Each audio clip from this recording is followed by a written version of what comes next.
तुम्हें कहीं भी भागने की जरूरत नहीं है। अगर तुम ऐसा करते हो तो मैं तुम्हें जान से मार दूंगा। उस भालू की तरह दिखने वाले जानवर ने कबीर को रोकने के लिए धमकी देते हुए कहा। इस तरह भालू को बोलते हुए देखकर कबीर को यकीन ही नहीं हो रहा था कि ये सब सच है। वो अभी भी भालू को देखते हुए इस वाकये को एक सपने की तरह समझ रहा था और अपने ख्यालों की दुनिया में कहीं खो गया था। इसके बाद उस भालू ने जोर से चिंघाड़ा। भालू की चिंगाड़ को सुनकर कबीर को झटका लगा और वो भालू की तरफ देखने लगा। उसके बाद उस भालू ने कबीर की हैरानी मिटाने के लिए जवाब देते हुए कहा, मुझे पता है कि तुम क्या सोच रहे हो। तुम्हें ये देखकर हैरानी हो रही है ना कि एक जानवर तुम्हारी भाषा में कैसे बात कर सकता है। तो तुम्हारी जानकारी के लिए बता दूं कि मैं कोई मामूली जानवर नहीं बल्कि जंगल का रखवाला हूं और फिलहाल तो मैं तुम्हारी जान को अपनी मुट्ठी में कैद किए बैठा हूं। अब तुम मुझे ये बताओ कि तुम कौन हो और यहाँ क्यों आए हो। उस भालू ने ये सब बातें बहुत ही गुस्से में कही थी। कबीर ने उसके गुस्से को पहचाना और बहुत ही नरम लहजे में जवाब देते हुए बोला, मेरा नाम दक्ष है और मैं गरुड़ साम्राज्य का राजकुमार हूँ। मैं यहाँ इस काले जंगल में साधना करने के लिए आया हूँ जिससे कि मैं अपनी शक्तियों को और ज्यादा बढ़ा सकूं। भालू ने ये सब बातें सुनते ही उसे पलटकर जवाब देते हुए बोला, तुम लोग अपनी ताकत बढ़ाने के लिए प्रकृति का गलत इस्तेमाल कर रहे हो। तुमने खुद को छोटे छोटे साम्राज्यों में बांट कर रख दिया है, पर तुम बेवकूफ लोग ये नहीं जानते कि असली साम्राज्य ये पूरी दुनिया है और असली साम्राज्य प्रकृति है। तुम्हें प्रकृति के साथ खिलवाड़ नहीं करना चाहिए, नहीं तो उसका अंजाम बहुत बुरा हो सकता है और ये मैं हरगिज नहीं होने दूंगा। मैं तुम्हें किसी भी हालत में मेरे सुंदर जंगल के साथ खिलवाड़ नहीं करने दूंगा। वो भालू अभी भी कबीर को घुसपैठिया और तस्कर समझ रहा था, जो जंगल में कीमती चीजों को चुरा कर ले जाते थे और बाहर बेचते थे। इसके बाद भालू ने अपना शक मिटाने के लिए कबीर से कहा, मुझे भरोसा नहीं है कि तुम सचमुच जंगल में साधना करने के लिए आए हो और जंगल को किसी भी तरह का नुकसान नहीं पहुंचाओगे। तुम्हें मुझे इस बात का यकीन दिलाने के लिए मेरे कुछ सवालों के जवाब देने होंगे।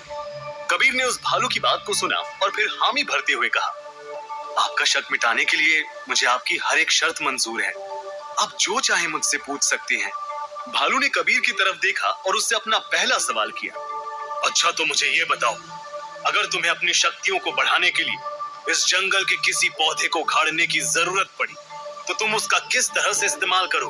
कबीर ने जंगल के संरक्षक की बात को समझा और फिर उसकी बात का जवाब देते हुए कहा, अगर मेरे सामने ऐसी कोई नौबत आती है तो मैं सबसे पहले उस पौधे से बीज निकालूंगा और 10 नए पौधे लगाऊंगा। उसके बाद ही उस पौधे को उखाड़कर अपनी शक्तियों को बढ़ाने के लिए उसका इस्तेमाल करूंगा, जिससे कि मेरे द्वारा किए गए नुकसान की भरपाई हो जाए। कबीर के जवाब को सुनकर वो भालू खुश हुआ और फिर उसने अपना दूसरा सवाल कबीर से पूछा, मेरा दूसरा सवाल है कि तुम्हारी शक्तियों को बढ़ाने के लिए तुम जिस साधना का इस्तेमाल करोगे, अगर उससे जंगल के मासूम जानवरों और पक्षियों को खतरा हुआ तो तुम क्या करोगे। कबीर ने गौर से सवाल को सुना और फिर जवाब देते हुए बोला, अगर मेरी साधना से मासूम पशु पक्षियों को किसी तरह का नुकसान होता है तो मैं कभी भी ये बर्दाश्त नहीं कर पाऊंगा। मेरी हमेशा यही कोशिश रहती है कि मेरी ऊर्जा कभी भी इतनी ज्यादा ना फैले कि वो आसपास की चीजों को तबाह कर दे। इसलिए मैं हमेशा खुद पर नियंत्रण रख के साधना को अंजाम देता हूँ। आप बेफिक्र रहिए, मेरी साधना से कभी भी किसी मासूम जानवर को नुकसान नहीं पहुंचेगा। इसके बाद भालू ने अपना तीसरा और आखिरी सवाल पूछते हुए कहा, तुम्हारे पास मुझ पर हमला करने और यहाँ से सही सलामत वापस जाने का एक रास्ता था, पर तुम मुझसे बात करके मुझे समझने की कोशिश करने लगे। तुमने मुझ पर हमला क्यों नहीं किया? ऐसा करके तुम आसानी से यहाँ से बचकर निकल सकते थे। कबीर ने इस सवाल का जवाब देने से पहले एक पल भी नहीं सोचा और बहुत ही साफ दिल से जवाब देते हुए बोला, मैं एक योद्धा हूँ और एक योद्धा का सबसे पहला धर्म हमला करना नहीं बल्कि समाधान निकालना होता है। अगर आप मुझ पर हमला करते तो मैं भी उसके जवाब में आप पर हमला करता। आपने मुझसे बात करना बेहतर समझा, तो ऐसे में मेरा हथियार उठाना मेरे योद्धा होने पर एक कलंक साबित हो जाता। इसलिए मैंने आप पर हमला नहीं किया। जंगल के संरक्षक ने जैसे ही कबीर के मुंह से ये जवाब सुना तो उसे पलटकर शाबाशी देते हुए बोला, मैंने आज तक तुम्हारी तरह साफ दिल का योद्धा नहीं देखा है। ये तुम्हारी खूबी है कि तुम्हें अपनी शक्तियों पर नियंत्रण रखना आता है, इसलिए तुम्हें मेरी तरफ से इजाजत है कि तुम इस जंगल में जाकर अपनी साधना को पूरा कर सकते हो। साथ ही साथ मैं तुम्हें ये वरदान देता हूँ कि जब भी तुम्हें भूख लगेगी, तुम इस जंगल के किसी भी पेड़ से फल मांग सकते हो। अगर उस पेड़ पर फल ना भी हुए, तो वो तुम्हारे लिए फल पैदा करके तुम्हें दे देगा। जंगल के संरक्षक भालू से वरदान पाने के बाद कबीर जंगल में अंदर की तरफ बढ़ने लगा। दूसरी तरफ गरुड़ साम्राज्य में महाराज विश्वजीत और सुदीप दोनों बात कर रहे थे। इतने में ही साम्राज्य का सेनापति भागते हुए महाराज विश्वजीत के पास आया और उनसे कहने लगा, महाराज, अनर्थ हो गया।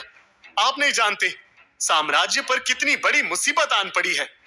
सेनापति को इस तरह घबराता देखकर विश्वजीत और सुदीप दोनों ही सकते में आ गए और फिर विश्वजीत ने सवाल करते हुए सेनापति से पूछा, क्या हुआ सेनापति? आखिर तुम इतने घबराए हुए क्यों हो?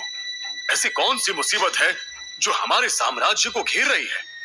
विश्वजीत के सवाल का जवाब देते हुए सेनापति ने कहा, महाराज, अभी अभी गुप्तचर से खबर मिली है कि तक्षक साम्राज्य हमारे साम्राज्य पर हमला करने वाला है। उन्होंने अपनी तैयारी पूरी कर ली है और वो अमावस की रात हम पर हमला कर देंगे। हमें भी अपने सैनिकों को तैयार रखना चाहिए ताकि हम उनके हमले का मुंह तोड़ जवाब दे सकें और हमारे साम्राज्य की रक्षा कर सकें। सेनापति के इस बयान को सुनकर सुदीप और विश्वजीत दोनों ही थोड़ी देर तक खामोश रहे और उसके बाद विश्वजीत ने गुस्से में कहा, वीरभद्र हमेशा ही हमारे राज्य को हड़पना चाहता था ताकि वो अपने पूर्वजों का बदला ले सके, मगर जब से उसने विक्रम को अपनी सेना का सेनापति बनाया है, तब से वो दोनों हमारे खिलाफ लगातार साजिशें कर रहे हैं। अगर उन दोनों ने दिमाग में कोई तरकीब सोच रखी है, तो हमें उनकी हर सोची हुई तरकीब से एक कदम आगे रहना होगा। हमारे पास वक्त नहीं है। हमें जल्द से जल्द उनके हमले से बचने के लिए खुद को तैयार करना होगा। विश्वजीत को इस तरह गुस्से में देखकर सुदीप ने उनको समझाते हुए कहा, महाराज, आप बेवजह फिक्र कर रहे हैं।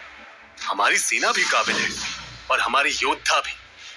हमारे पास हर तरह के मायावी हथियार और उनका तोड़ मौजूद है। ऐसे में कोई हम पर हमला करके हमें हरा दे, ये मुमकिन नहीं।